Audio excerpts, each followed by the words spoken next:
खरं पाहिलं तर एखादा प्रकल्प येत असताना पेसा कायद्यामध्ये स्पष्ट तरतूद आहे की कुठलाही प्रकल्प असेल आणि तो जमीन भूसंपादन किंवा कुठलाही विकास प्रकल्प असेल तर ग्रामसभेला त्याची कल्पना असली पाहिजे. की अनेक गोष्टी ज्या आहेत ते शासन लोकांपासून लपवते, हे लोकांपुढे येत नाही. अनुसूचित क्षेत्रामध्ये जिथं आदिवासींची जमीन कुठल्याही बिगर आदिवासी व्यक्तीला किंवा कुठल्याही खाजगी कंपनीला देता येत नाही असं स्पष्ट तरतूद आहे. 5व्या अनुसूचीमध्ये म्हणलंय, पेसा कायद्यात तशी तरतूद आहे. असं करत असताना एक महाराष्ट्र शासनाचा एक जबाबदार विभाग डायरेक्ट त्यांच्या सामंजस्य करारामध्ये असं लिहितो की एमओयू झाल्यानंतर कंपनी भूसंपादनाची प्रक्रिया वाटाघाटीद्वारे खाजगी वाटाघाटीद्वारे सुरू करतो. मला वाटतं हे अतिशय गंभीर आहे. कंपनी मार्फत स्थानिकांना किंवा स्थानिक शेतकऱ्यांना विश्वासात न घेता त्यांनी कार्यक्रम सुरू केला होता. हो. खरं पाहिलं तर एखादा प्रकल्प येत असताना पेसा कायद्यामध्ये स्पष्ट तरतूद आहे की कुठलाही प्रकल्प असेल आणि तो जमीन भूसंपादन किंवा कुठलाही विकास प्रकल्प असेल तर ग्रामसभेला त्याची कल्पना असली पाहिजे. हा सगळ्यात कळीचा मुद्दा आहे आणि त्याच्यामुळं अशा प्रकारची कुठलीही कल्पना त्या ठिकाणी ग्रामस्थांना देण्यात आली नाही. कंपनीचे प्रतिनिधी असतील किंवा शासनाचे प्रतिनिधी असतील ह्यांनी ग्रामसभेत येऊन अशा प्रकारची कुठलीही माहिती ग्रामस्थांना दिलेली नाही आणि त्यामुळे डायरेक्ट सर्वेक्षणासाठी ज्यावेळेस तहसीलदारांनी त्या ठिकाणी ज्यावेळेस पत्र दिलं त्यावेळेस ग्रामस्थांनी त्याच्यावर हरकत घेतली आणि अशा प्रकारे तुम्ही कुठलंही काम आमच्या भागात करू नये असं सांगितलं. आता प्रश्न याच्यामध्ये निर्माण झालेला आहे की सामंजस्य करार झालाय तुमचा ऊर्जा विभागासोबत. जिल्हाधिकाऱ्यांनी तुम्हाला ह्या सगळ्या, कारण हे अनुसूचित क्षेत्र असल्यामुळं जिल्हाधिकाऱ्यांची परवानगी लागते, भूसंपादनाचा विषय आहे. तर ह्या सगळ्या गोष्टीमध्ये जिल्हाधिकाऱ्यांनी परमिशन दिली आहे का, तहसीलदारांनी परवानगी दिली आहे का, हा प्रश्न अजूनही अनुत्तरित आहेत. लोकांना त्याच्याबद्दल मला वाटतं महसूल विभागानं त्या ठिकाणी स्पष्टता दिली पाहिजे की ह्या प्रकल्पाला जिल्हाधिकाऱ्यांची परमिशन आहे किंवा नाही. हा प्रश्न मला वाटतं सगळ्यात पहिल्यांदा या ठिकाणी मार्गी लागला पाहिजे आणि महसूल विभागाने याचं उत्तर दिलं पाहिजे. आता एक जनसुनावणीचा एक पत्र व्हायरल होत आहे एक पेपरच्या माध्यमातून. त्याबद्दल म्हणजे नक्की काय आहे ते प्रकरण? नक्कीच. जनसुनावणीच्या आधी थोडंसं मला ह्या सामंजस्य करार जो झालाय त्याच्यामध्ये 2-3 गोष्टी तुम्हाला सांगायच्या. सामंजस्य करारामध्ये त्यांनी म्हटलंय की आता मी तुम्हाला जसं सांगितलं की साधारणपणे हा सामंजस्य करार झाला 2022ला, जून 2022ला आणि 2 वर्षामध्ये DPR हा पूर्ण झाला पाहिजे. 2 वर्षात जर DPR पूर्ण झाला नाही तर हा सामंजस्य करार रद्द होईल असं करारामध्ये म्हणलेलं आहे. मग आता 2022 सोडून 2023-24 म्हणजे जून 2024 पर्यंत हा DPR तयार पाहिजे होता. हा DPR तयार झालाय का तर तो अजून काही माहीत नाही. त्याच्याविषयी कोणाला काही माहिती नाही, लोकांना माहिती नाही आणि जर झाला नसेल तर तो रद्द केला सामंजस्य करारात जी तरतूद आहे त्याप्रमाणे तो रद्द झालाय का याची कुठे माहिती नाही.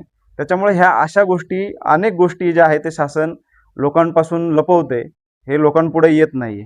दुसरी गोष्ट, सातत्यानं ह्या सगळ्या प्रकल्पामध्ये वन विभागाचा रोल महत्त्वाचा राहिलेला आहे.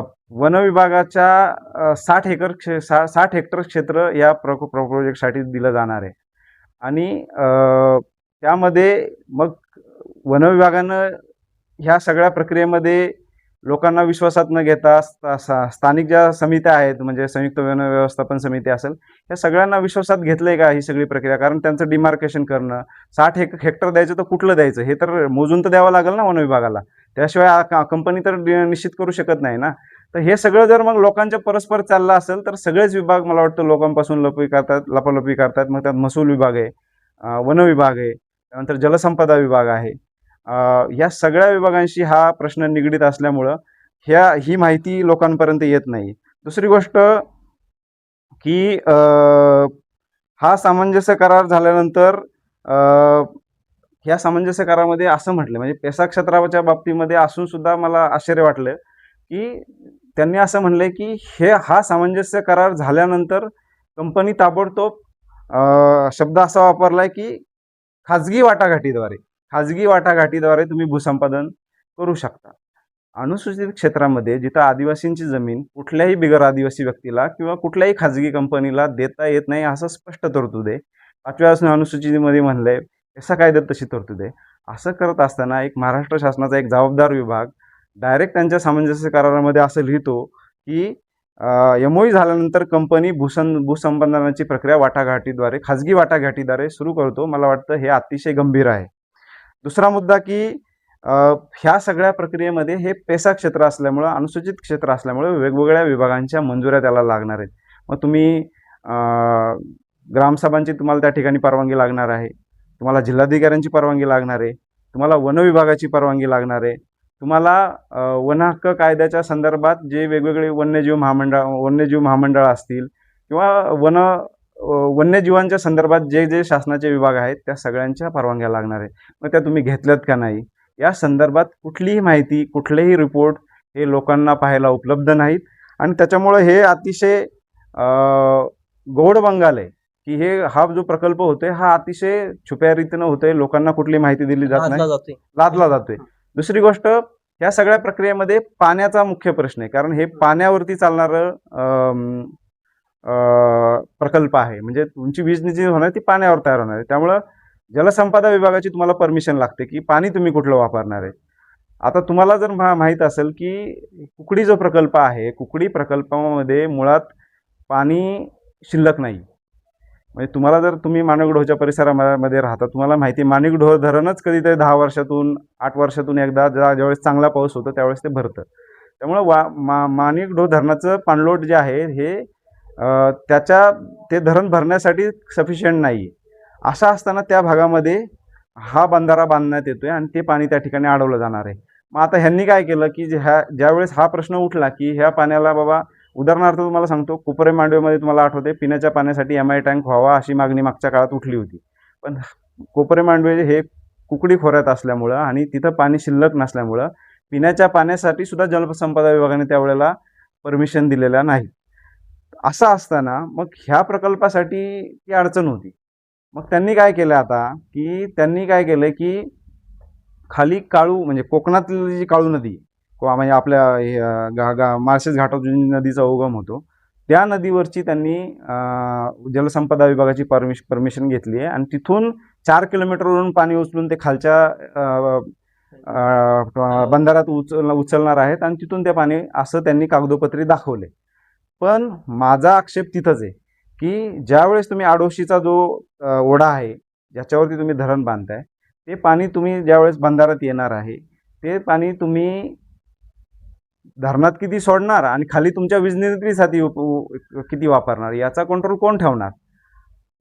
ते जे पाणी येते, उदाहरणार्थ तुमच्या वरच्या बंधाऱ्यासाठी 8 MCM पाण्याची तरतूद केलेली आहे.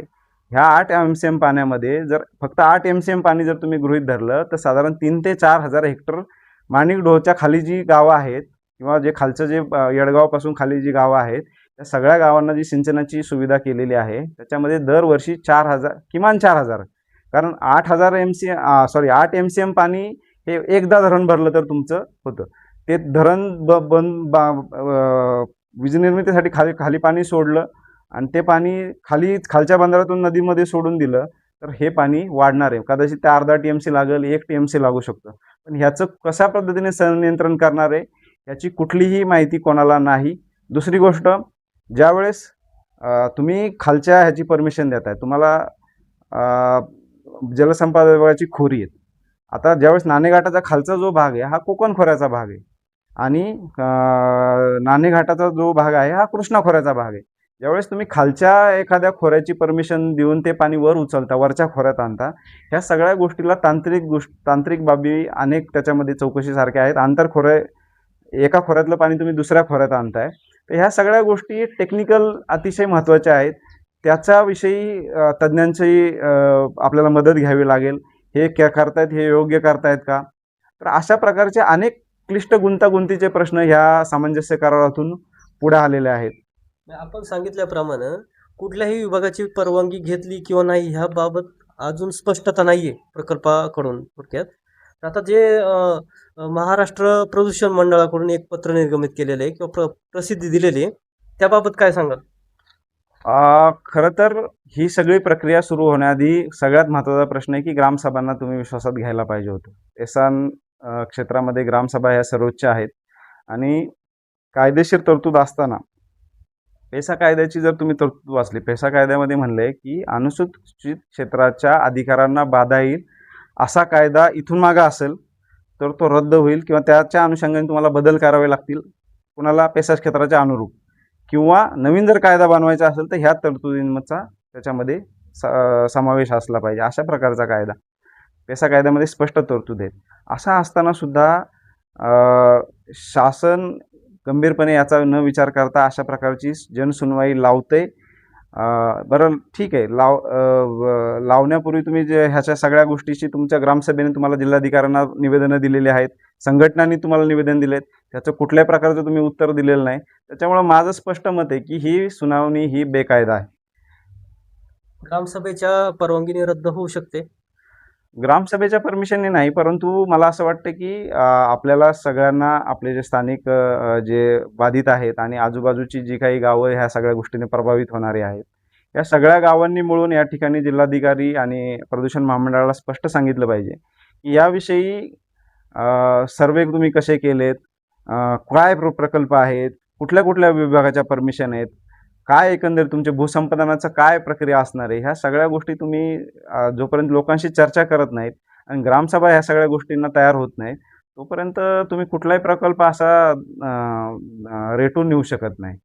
आम्ही ज्यावेळेस स्थानिक लोकांकडे गेलो, स्थानिक परिसरामध्ये ज्यावेळेस फिरलो, हम्म. तर स्थानिकांना कुठल्या परवानगीची किंवा अशी कल्पनाच नाही अजून. ज्यांच्या जमिनी नाही, जमिनी जातात तेच कारण आहे ना, स्थानिकांना कधी कल्पना येईल.